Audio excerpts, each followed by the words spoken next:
Hey guys, today I'm going to review the Acer Iconia Tab 8, also known as the A1-840FHD, and this tablet is the best proof that a budget tablet doesn't have to equal a cheap tablet, and I'm going to show you why in my full review. Let's damn it!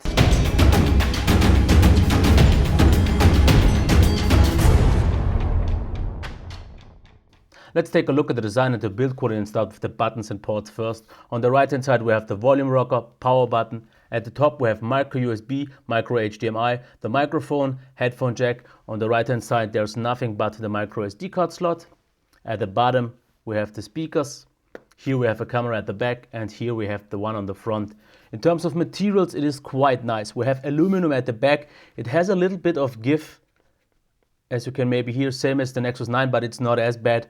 But otherwise it is quite thin, as you can see here. It is not the thinnest and not the lightweightest one, but I have to say it is a quite nice weight, so you won't say it's cheap, but also not so you won't say it is very heavy.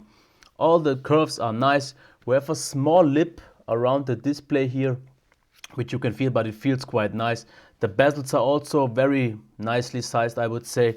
So in overall the device feels sturdy, it feels quite substantial, it feels nice, and especially considering the price point, this is very well built in overall. The display has a resolution of 1920 by 1200 and a ratio of 16 by 10. Text is very sharp and crisp, there's nothing to complain here at all. The whites are ever so slightly on the yellow side, but the white balance after all is very nice and pleasant to look at even for a longer period of time. Not too warm, not too cold, everything is fine here. The blacks, as you can see here, look quite nice, but if you have a little bit of more brightness and you are in a darker room with a darker scene on the screen, you will see a little bit of light bleed here and there if you are looking for it. But in normal use, you won't ever notice it, and that's the most important part. If you take a look at the colors, they are quite nicely saturated, not overblown, also not too dull. In movies you will notice maybe a bit they are overexposed, and that could maybe be a problem, but you will notice the display just is a little bit overexposed in videos a little bit. As you can see here, the viewing angles, you won't be able to notice it that much on the camera, but the viewing angles are fine. You only lose a little bit of contrast, and also the brightness in overall is very nice. So especially again, considering the price point here, we have a very nice to look at screen and not really a lot to complain about. Before I'm going to talk about the sound, I will give you a small demo now.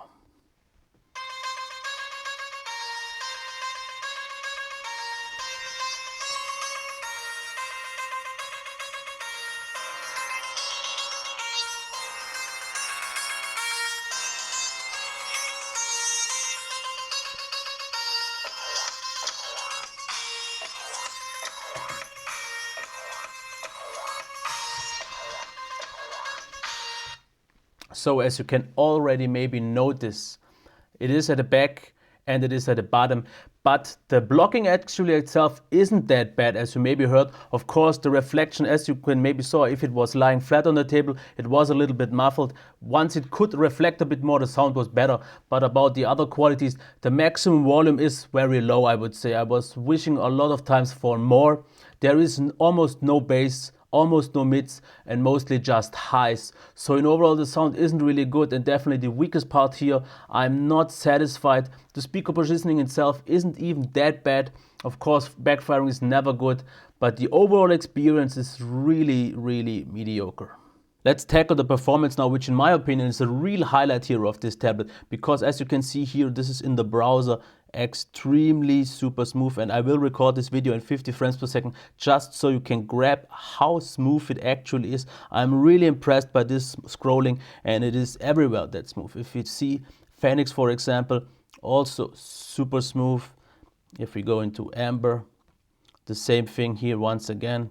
Everything is super smooth and you almost never have any lag.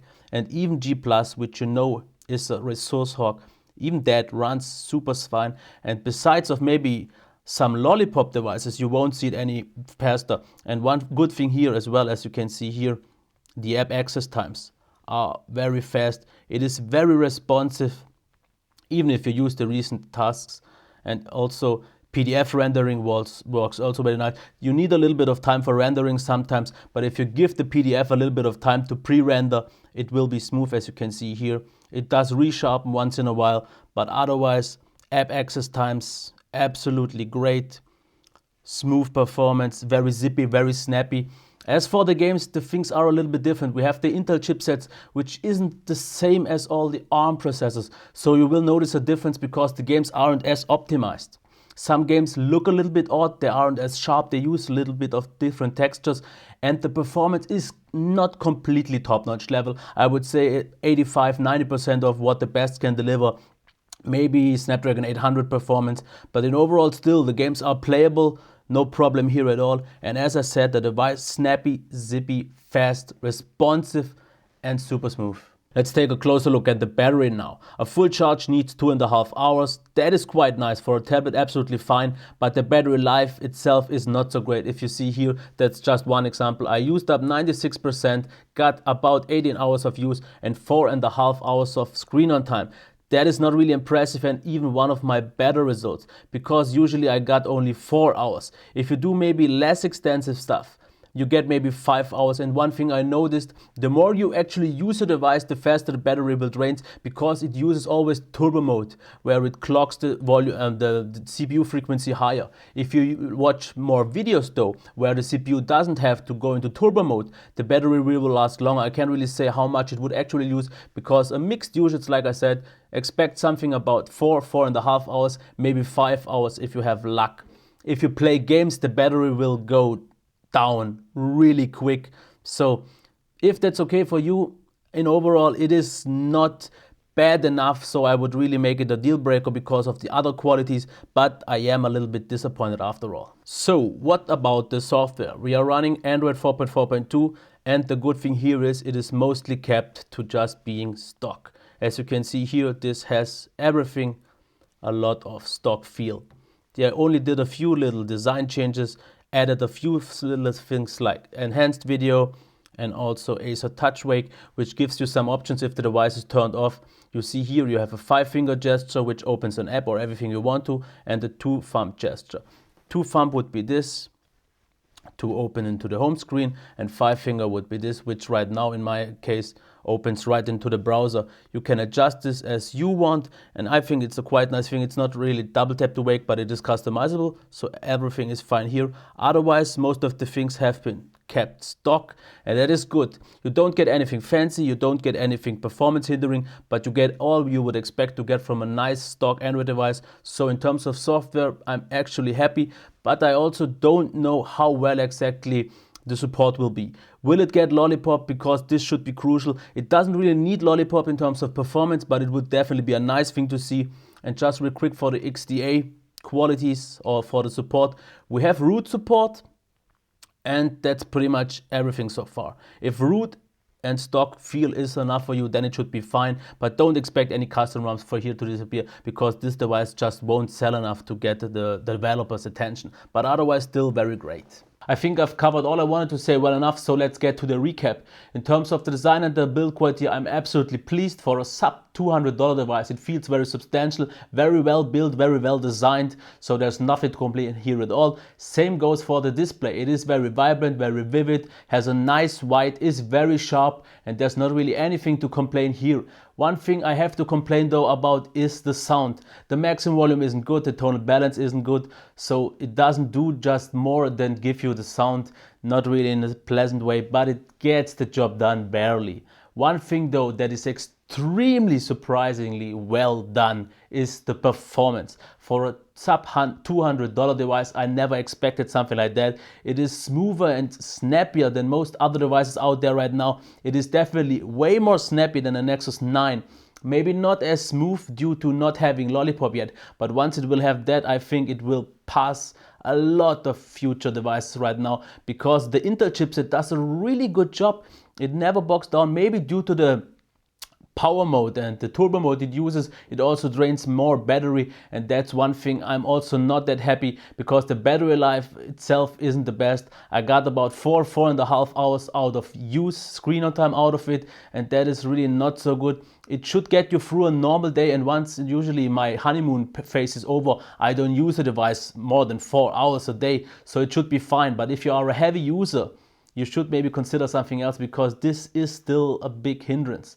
In terms of software, I'm absolutely pleased. It is practically stock Android with a little few adjustments here and there. Nothing that really makes a big difference, but it's also nothing that really bogs down your experience. So fine after all. So before I will recommend it or not, I want to talk about a few competitors out there.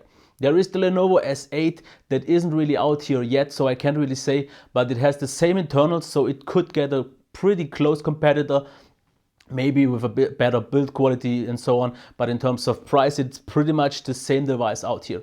There's also the Lenovo Yoga 2 tablets, the 8, but that one is something I can't really recommend because a friend of mine bought it and I tested it, and even though it also has the same internals here, the performance is the big issue. The display and the sound and the battery life all were better than on the Acer Tab right now, but therefore the performance was just very laggy, not smooth, not snappy at all, so definitely not the greatest one out there. Another one to consider maybe that isn't out yet is the Nokia N1, an even better Intel chipset, so and you get also Lollipop. So if all this comes through and also with the build quality close to the iPad, this could be the one to beat. But for right now, and that's where I want to get to the recommending part, the best cheap, not really cheap, but budget tablet right now is the Acer Iconia Tab 8. For sub $200, you get a really snappy device with a great display and everything else. And I mentioned the downsides. The battery life isn't the best and the sound isn't the best. But if those are two things you can live without, then this device definitely gets my recommendation, because I had a really fun and pleasurable experience with the device, and I didn't expect it, because I actually didn't even want to test any budget devices anymore, because they usually just lack of performance or any other qualities. But this tab is the best proof that cheap doesn't have to equal with a budget tablet. So it is budget tablet, but it is definitely everything but cheap. So it gets my recommendation. Would I personally buy it myself? No, but mostly due to the reason I already have a tablet, I don't need a second one, and I also are looking more for a bigger one, because with 5.2 inches of smartphones, I don't really have a need for 8-inch, even though it did a great job, and all the things I did on my big tablet, I did without any issues on the smaller one. So that's it for now, that's it for it. So if you liked my review of the Acer Iconia Tab 8, please leave me a thumbs up, subscribe to my channel, and if you have anything else to ask, just put it down in the comments. Until next time, bye. I'll be back.